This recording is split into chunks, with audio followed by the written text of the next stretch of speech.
Hey guys, my name is Nora Franche, and welcome to the podcast Grateful Blessed Mess, daily reflections for those in the 12 steps. I am a fellow 12-stepper and certified mindset coach, and I am here to introduce you to the value of mindset coaching in your 12-step journey.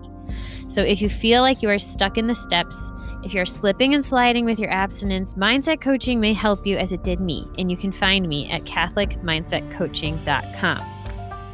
These episodes are meant to invite you in to consider the truths of 12-step wisdom and to join in the very real struggle of living them in action. I hope that it feels almost like a mini meeting, and I invite you to contribute your own share on the Grateful Blessedness Facebook group to keep the discussion going.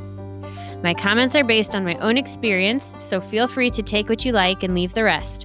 But my hope is to encourage you on your own daily 12-step journey. As they say, you cannot stay clean on yesterday's shower. So without further ado, let's begin.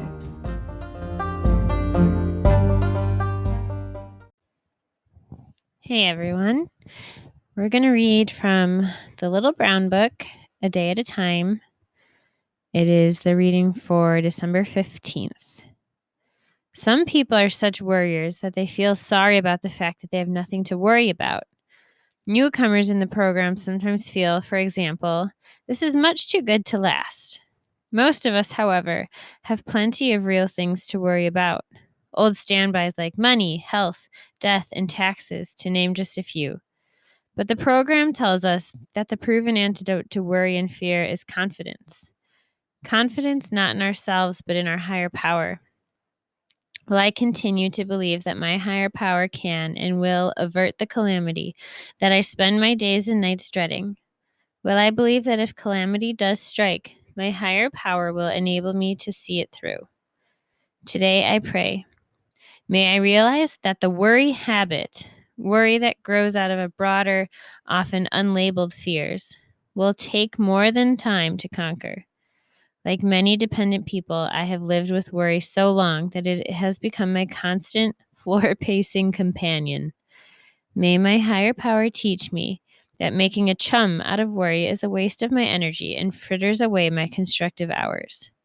Today I will remember, kick the worry habit. Yeah, confidence.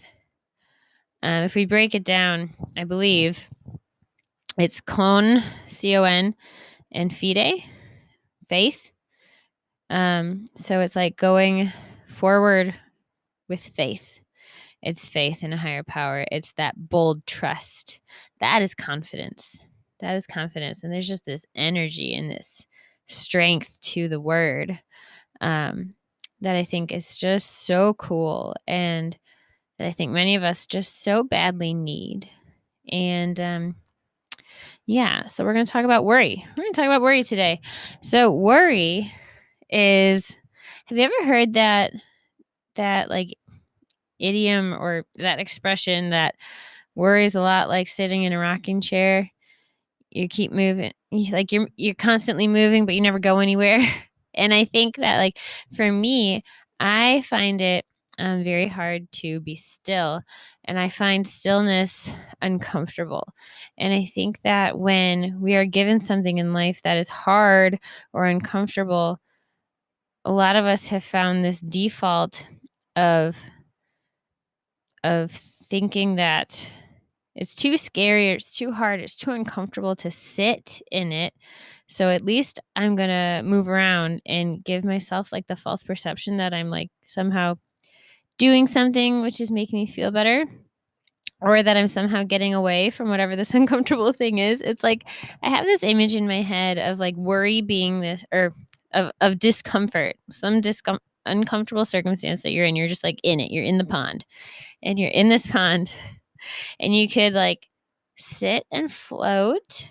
I guess you're not sitting if you're floating, but you could float in the pond, and it's uncomfortable, but you're not spending a lot of energy and it's actually kind of calm.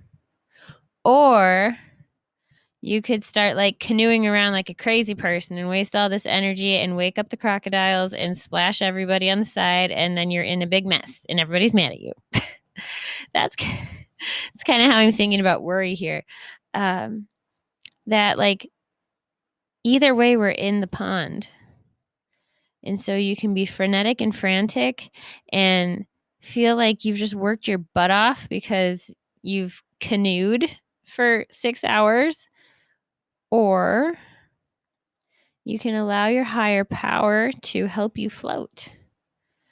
And it doesn't take you out of the pond, but you're able to show up a hell of a lot better for life, not having wasted all of your energy canoeing. Yeah, I think I need to remember that for myself. So if ever I say anything that you may be wondering where I'm going, there's 2 possibilities. Either I'm completely rambling and I'm losing my train of thought, or I'm like really just talking to myself and I'm getting something out of it. Anyway, I don't know if this quite connects to what we're talking about here, but I found this quote by C.S. Lewis right before I started recording, and it's very programmy. And C.S. Lewis was a writer from the 19th century, and just like a genius. He's the guy who wrote the Chronicles of Narnia, that series, and many, many other things. But in program we have the phrase "act as if." If you don't believe in a higher power, act as if. And what would he say, or what would he have you do? Something like that. If you're having trouble making a sober choice, act as if you're sober. What choice would you make? And he has this quote here, which I just think is so on point, and it's connected to worry. So here we go. People are often worried. They are told they ought to love God. They cannot find any such feeling in themselves. What are they to do? The answer is the same as before. Act as if you did.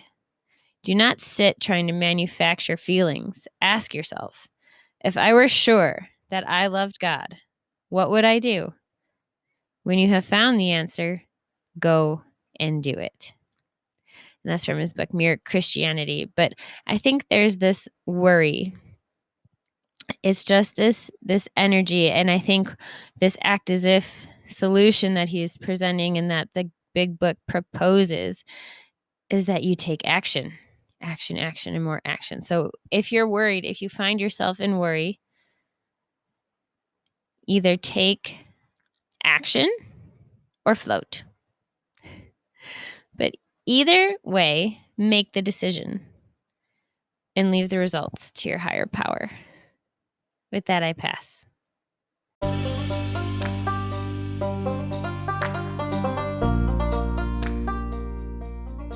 Thank you so much for listening to today's episode. If you feel that mindset coaching could help you on your 12-step journey, please feel free to reach out and find me at catholicmindsetcoaching.com.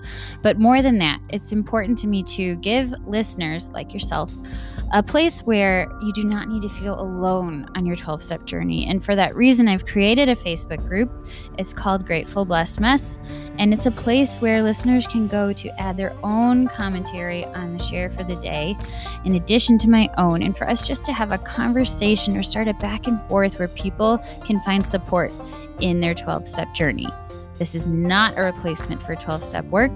This is something outside of the 12 steps. It is simply something that has a heart for the 12 steps and those who are in it. And so, welcome. If you are here, chances are you may also be a bit of a mess. And I hope that you can learn to find some gratitude in the blessings that have come from your messes.